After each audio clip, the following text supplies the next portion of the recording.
नमस्कार दोस्तों, मेरा नाम है आशुतोष और आज हम पढ़ेंगे क्लास 9th फिजिक्स का टॉपिक फ्लोटेशन। तो सबसे पहले हम इसमें पढ़ते हैं कि thrust and pressure. The force acting on an object perpendicular to the surface is called thrust. ठीक है, तो थ्रस्ट क्या होता है कि जो फोर्स होता है जो परपेंडिकुलर कोई भी ऑब्जेक्ट के ऊपर लगेगा तो वो क्या होगा, थ्रस्ट। अगर मेरे पास यहाँ पे कोई सरफेस है यहाँ पे, ठीक है, अगर मैं इसके ऊपर से एक फोर्स लगा दूँ F, ठीक है, तो ये जो परपेंडिकुलर इस सरफेस के ऊपर जो फोर्स लग रहा है, क्या हो रहा है, इस परपेंडिकुलर इस सरफेस के फोर्स लग रहा है, यानी कि ये एंगल जो है 90 डिग्री है। ये कितना एंगल है, 90 डिग्री। ठीक है, इसको हम क्या बोलेंगे, थ्रस्ट बोलेंगे। The effect of thrust depend on area of contact. The pressure is thrust per unit area. Pressure क्या होता है, वो होता है फोर्स अपॉन एरिया। ठीक है, लेकिन यहाँ पे हमने प्रेशर फॉर्मूला पे फोर्स कौन सा लिया, जो परपेंडिकुलर है, तो वो क्या हो जाएगा, थ्रस्ट अपॉन एरिया। क्या हो जाएगा, thrust upon area. Force acting on a smaller area applies more pressure than the same force acting on a larger area. यानी कि इसका मतलब क्या हुआ कि अगर यहाँ पे हम पिक्चर में देखूँ कि एक छोटे एरिया पे ये लड़का खड़ा है, तो यहाँ पे इसका इफेक्ट ज़्यादा होगा कि यहाँ पे ज़्यादा इम्प्रेशन बनेगा। क्यों बनेगा, क्योंकि प्रेशर क्या होगा, मेरे पास फोर्स अपॉन एरिया। ठीक है, एरिया क्या हो गया, मेरे पास हो गया छोटा, तो इसका मतलब क्या हुआ, ये जो क्वांटिटी है, ठीक है, ये प्रेशर क्या हो गया, बढ़ गया। सिमिलरली यहाँ पे क्या हो गया दूसरे केस में, इस केस में क्या हो गया कि एरिया जो है वो एरिया तो बढ़ गया। ठीक है, एरिया बढ़ गया, यानी कि जो इसका इफेक्ट हो गया, जो इसका इफेक्ट है वो क्या हो गया, उल्टा हो गया। तो उसमें केस में क्या हो गया, फोर्स प्रेशर घट गया। अब हम आते हैं प्रेशर इन फ्लूइड्स में, कि फ्लूइड्स के अंदर प्रेशर का क्या इफेक्ट होता है। The pressure exerted by a fluid in a container is transmitted undiminished in all dimensions on the walls of the container. यानी कि इसका मतलब क्या हुआ कि प्रेशर कोई भी एक फ्लूइड होगा, अगर मैं यहाँ पे इस कंटेनर में यहाँ पे लिखा हुआ है, मैंने कंटेनर में जो फ्लूइड भरा हुआ है ये, अगर मैं यहाँ पे कोई भी एक पॉइंट लूँ तो इस पॉइंट के ऊपर इस डायरेक्शन में, इस डायरेक्शन में, इस डायरेक्शन में, इस डायरेक्शन में, हर एक डायरेक्शन के अंदर जो प्रेशर लगा रहा होगा इस फ्लूइड पार्टिकल, ठीक है, वो सेम होगा। ठीक है, वो वॉल्स के ऊपर इस कंटेनर की, ठीक है, वो सेम होगा हर जगह। यानी कि पूरे कंटेनर की वॉल के ऊपर सेम प्रेशर अप्लाई हो रहा होगा।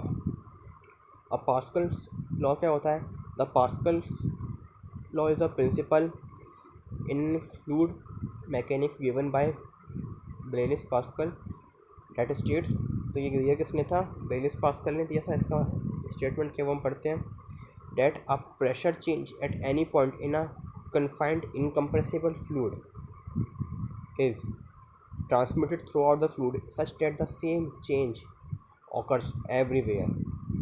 यानी कि इसका मतलब क्या हुआ कि अगर मैंने ए का प्रेशर, यहाँ से मैंने प्रेशर बढ़ा दिया, ठीक है, तो ये वॉल्व इस तरफ से ऊपर चला जाएगा। क्यों चला जाएगा, तो ये हमें समझ में आएगा पास्कल्स लॉ के थ्रू।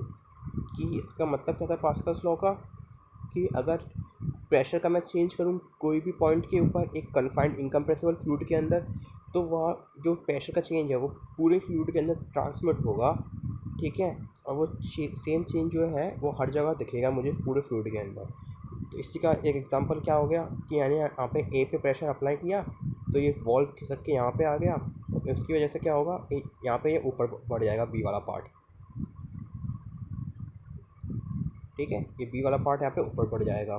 क्यों बढ़ जाएगा, क्योंकि प्रेशर जब यहाँ से अप्लाई होगा तो प्रेशर यहाँ से भी अप्लाई फ्लूइड करेगा, क्योंकि किसके अकॉर्डिंग, पास्कल्स लॉ के अकॉर्डिंग। हम आते हैं आर्किमिडीज प्रिंसिपल के ऊपर कि वाई ऑब्जेक्ट्स फ्लोट और सिंक। क्यों ऑब्जेक्ट सिंक करते हैं, डूबते हैं या फिर तैरते हैं। ठीक है, the upward force exerted by a fluid on an object is known as up thrust और बाइंड फोर्स। तो क्या होता है, एक अपवर्ड फोर्स लगाता है फ्लूइड कोई भी ऑब्जेक्ट के ऊपर, तो उसको हम क्या बोलते हैं, बाइंड फोर्स या फिर अपथ्रस्ट फोर्स। यानी कि अगर ये 6 kg का इसमें लटका हुआ है, इसके ऊपर एक अपवर्ड एफ फोर्स लग रहा होगा, तो उस फोर्स को मैं क्या बोलूँगा, force of buoyancy, F B. ठीक है, अब the magnitude of buoyancy depends on the density of fluid. ये डेंसिटी ऑफ फ्लूइड के ऊपर डिपेंड करता है कितनी डेंसिटी है, बायंसी का मैग्नीट्यूड क्या होगा। ठीक है, अगर density of an object is less than the fluid it will float. अगर ऑब्जेक्ट की डेंसिटी कम होगी फ्लूइड से तो वो तैरेगा, ठीक है। If the density of object is greater than the fluid it will sink. और अगर डेंसिटी ज़्यादा होगी तो डूब जाएगा फ्लूइड के अंदर, ठीक है। अगर मैं लकड़ी की डेंसिटी जो कम होती है, इसकी लकड़ी तैरती है पानी पे, और कोई मेटल का पीस है मेरे पास, तो उसकी डेंसिटी वाटर से ज़्यादा होती है तो वो पानी में रखते ही डूब जाता है। According to Archimedes principle, when a body is immersed fully or partially in a fluid, it experiences an upward force that is equal to the weight of fluid displaced by it। अब यानी कि इसका मतलब क्या हुआ कि कोई भी बॉडी मेरे पास ऑब्जेक्ट है, जब उसको मैं फुली या थोड़ा सा भी पानी के अंदर डुबो देता हूँ, कोई या फिर कोई फ्लूइड के अंदर डुबो देता हूँ, तो उसके ऊपर एक अपवर्ड फोर्स लगता है, ठीक है। ये हम पढ़ चुके हैं, अपवर्ड फोर्स लगता है, उसी को हम क्या बोलते हैं, फोर्स ऑफ बायनेंसी। यानी कि अगर मैं उसको एफ बी बोलूँ, ठीक है, तो ये एफ बी किसके बराबर होगा, is equal to weight of fluid displaced by the object. यानी कि इस अगर मैं इस एग्जांपल में यहाँ पे देखूँ तो इसका मतलब क्या हुआ कि 6 kg का ये ब्लॉक जो है, ठीक है, अब ये पानी में थोड़ा डूबा, 6 kg का ये था, अब इसके ऊपर अपवर्ड फोर्स जो यहाँ पे जो लग रहा है वो कितना होगा, इन टोटल 2 kgs। क्यों 2 kg होगा, क्योंकि जो उसने डिस्प्लेस किया पानी, जो उसने पानी डिस्प्लेस किया है वो कितना है 2 kg, ठीक है। अब उसने जितना पानी डिस्प्लेस किया वही क्या होगा, उस जितने पानी का उसने डिस्प्लेस किया, यानी कि उसका जो पानी का वेट था वो किसके इक्वल होगा, उस फोर्स के इक्वल होगा, यानी कि बायनेंसी फोर्स के इक्वल होगा, ठीक है।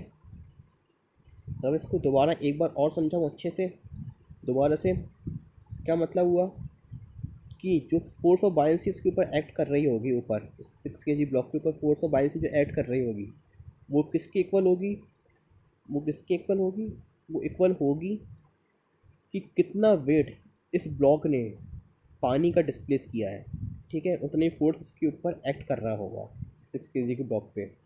यानी कि अगर मैं कोई भी ऑब्जेक्ट के ऊपर कितना फोर्स ऑफ बायनेंसी लगेगा, जितना वो ऑब्जेक्ट इमर्स होने के बाद वाटर को या फिर कोई फ्लूइड को डिस्प्लेस करेगा, ठीक है, और उस फ्लूइड का या फिर वाटर का जो भी वेट है, ठीक है, उसके बराबर ही फोर्स ऑफ बायनेंसी होगा।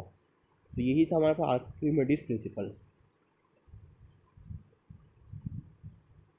हम आते हैं बायनेंसी के ऊपर दोबारा से एक बार, ठीक है। तो buoyancy is the force that causes object to float. हम पढ़ चुके हैं कि इसकी वजह से ऑब्जेक्ट फ्लोट करते हैं, बायनेंसी की वजह से। It is the force exerted on an object that is partially or wholly immersed in a fluid. एक फोर्स होता है जो कि ऑब्जेक्ट के ऊपर लगता है, जो कि या तो आधे डूबे हुए हैं या फिर पूरे डूबे हुए हैं फ्लूइड के अंदर। Buoyancy is caused by the difference in pressure acting on opposite sides of an object immersed in a static fluid, ठीक है। अब क्या होगा, it is known as buoyant force. Buoyancy is the phenomena due to buoyant force. तो buoyancy जो होगा वो कि फिनोमेना हो गया जिसकी किस वजह से, बायोंट फोर्स की वजह से। किसकी वजह से, बायोंट फोर्स की वजह से। अब बायोंट फोर्स हम पहले देख चुके हैं क्या होता है, कि क्या होता है बायोंट फोर्स। इसके ऊपर अगर मैं एफ बी यहाँ पे एक्ट कर रहा होगा, ठीक है, और बायोंसी क्या होगा, इसका पानी इसके ऊपर जो पूरा एक्ट कर रहा है फोर्स, इस फिनोमेना को हमने क्या बोला, बायोंसी। तो we can define buoyancy as the upward force applied by the fluid on an object or the body when an object is put in or submerged in a fluid। यानी कि इस object के ऊपर जो upward force लगा जब ये इतना डूबा हुआ है, इसी को मैंने क्या बोल दिया, इसी को मैंने कह दिया फोर्स ऑफ बायनेंसी या फिर बायोंट फोर्स।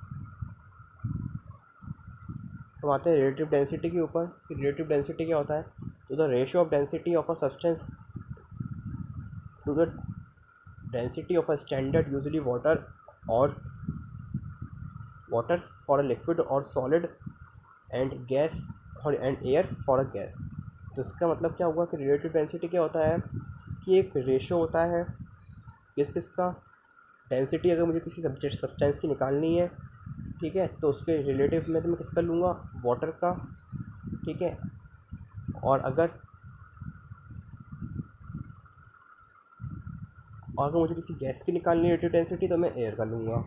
यानी कि मेरे पास रिलेटिव डेंसिटी क्या आ गया, मेरे पास आर डी की वैल्यू मेरे पास क्या आ गई, density of standard substance, sorry जो सब्सटेंस की निकालनी है, अपॉन डेंसिटी ऑफ स्टैंडर्ड। और स्टैंडर्ड की डेंसिटी क्या होगी, अगर ये वाटर हम किसके केस में लेंगे, सॉलिड और लिक्विड के केस में, और एयर हम किसके केस में लेंगे, गैसेस के केस में।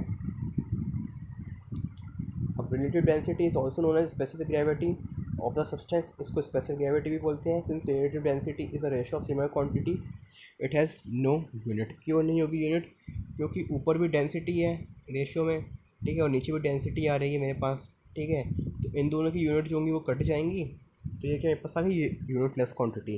अगर मैं यहाँ पे देखूँ इस पिक्चर के अंदर, तो यहाँ पे क्या हो रहा है, जिसकी डेंसिटी ज़्यादा है वो नीचे रहेगा, और जिसकी डेंसिटी कम है वो ऊपर तैरेगा। इसलिए हनी सबसे नीचे है, फिर कॉर्न सिरप उसके ऊपर है, फिर मेपल सिरप उसके और ऊपर है, और करते करते करते करते लैम्प ऑयल सबसे ऊपर है। यानी कि इस पूरे डायग्राम के अंदर लैम्प ऑयल की डेंसिटी सबसे कम है, और सबसे हाई डेंसिटी किसकी है, हनी की, सॉरी ये हनी की सबसे हाई डेंसिटी, और उससे भी ज़्यादा डेंसिटी किसकी है, बोल्ट की जो नीचे रखा हुआ है। और सबसे कम डेंसिटी किसकी है, लैम्प ऑयल की, क्योंकि वो सबसे ऊपर तैर रहा है। और उससे भी कम डेंसिटी किसकी है, पिंग पोंग बॉल की, वो सबसे ऊपर तैर रहे, इससे भी ऊपर है क्योंकि। प्रैक्टिस क्वेश्चन देख लेते हैं एक दो। तो फर्स्ट आता है डिफाइंड ट्रस्ट, तो हम पहले पढ़ चुके हैं कि ट्रस्ट क्या होगा, perpendicular force acting on a surface, ठीक है। अब state a condition for object float when placed on the surface of water, उसकी कंडीशन क्या होगी कि जो डेंसिटी होनी चाहिए इस ऑब्जेक्ट की वो कम होनी चाहिए वाटर से। अब coin sink when placed on a water, reason क्या है इसका, तो कॉइन सिंक कट जाता है जब पानी के ऊपर रखा जाता है, वो इसलिए सिंक कर जाता है क्योंकि उसकी जो डेंसिटी है वो उसकी डेंसिटी ज़्यादा होती है वाटर से, इसलिए वो सिंक कर जाता है। और student define SI unit of pressure, तो एसआई यूनिट ऑफ प्रेशर जो होती है वो हम कैसे निकालेंगे, वो क्या होगा, फोर्स अपॉन एरिया, ठीक है, यानी कि न्यूटन पर मीटर स्क्वायर, और इसी को हम क्या बोलते हैं, पास्कल, क्या पास्कल बोलते हैं इसी को हम, ठीक है। यानी कि ये क्या हो गया, तो यानी कि ये क्या हो गया, हाँ, स्टेट ऐसा unit of state and define ऐसा यूनिट ऑफ प्रेशर, तो प्रेशर की ऐसा यूनिट क्या होगी, पास्कल। और इसको हम डिफाइन कैसे करेंगे कि द वन पास्कल को हम डिफाइन कैसे करेंगे, 1 न्यूटन पर मीटर स्क्वायर, यानी कि जब 1 न्यूटन का फोर्स लग रहा होगा 1 मीटर स्क्वायर के ऊपर, तो यानी कि वो क्या इसके ऊपर होगा, 1 पास्कल के ऊपर होगा। Thank you.